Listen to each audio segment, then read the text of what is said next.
All right, question 19. This is the computation part of the assignment where you need to show me that you can do some basic operations with fractions. Okay, first one, turn into an improper fraction. There's a trick to it, but I'm not going to do the trick right now. What I would like you to see first is what these two things mean.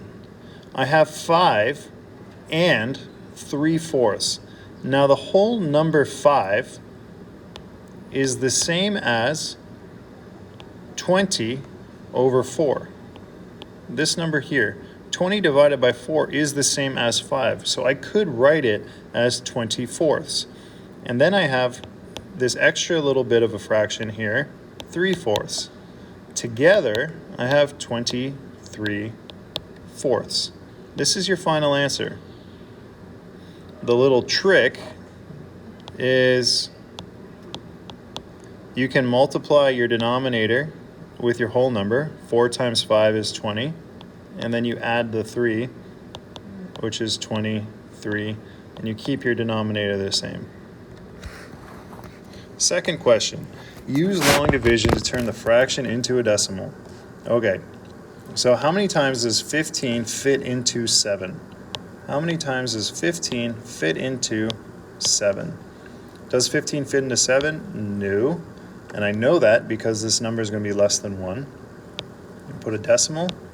How many times does 15 fit into 70? Well, 15 times 4 is 60. So it fits in 4 times. Bring down my 0 here, and I keep going. 15 goes into 100. 6 times. 15 times 6 is 90. Have another remainder of 10. Bring down another 0. How many times does 15 go into 100? Again, 6 times. 90. And you can see that this is going to just keep repeating itself. So my solution, or my answer, is 4.6, or 0.46. And I put a line right above the 6 to show me that it's repeating. 7/3 times 1/2. Multiplying fractions, especially like this one, are the easiest ones to do. You don't make it complicated. 7/3 times 1/2. All we're doing when we're multiplying fractions is we're multiplying the numerators and multiplying the denominators. So 7 times 1 is 7. 3 times 2 is 6. This is done. You don't have to do anything else. If you would like to, you could write it as a mixed number. That is also a good answer, but both of those are fine. Next one, 3 2/3 divided by a 6. So 3 2/3. In order to solve this, the first thing I need to do is turn this into an improper fraction. 3 times 3 plus 2 is 11/3. So 11/3 divided by 1/6 is the same as 11/3 times its reciprocal. Now, multiplying fractions, multiply my numerator, 66. Multiply my denominator, 3.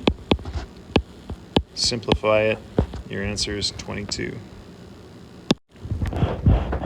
Next one. 4/5 plus 2/4. Now, adding fractions, because both of those denominators are different. One has a denominator of 5 and one has a denominator of 4. I cannot add them together right now. What I need to do is find a common denominator. What is the LCM of 4 and 5? What numbers do they go into? 4, 8, 12, 16, 20. 5 has 5, 10, 15, 20. They both have a common denominator of 20. So how do I go from 5 to 20? I multiply by 4. So 4 times 4 is 16. To go from my 4 to 20, I multiply by 5. So 2 times 5 is 10.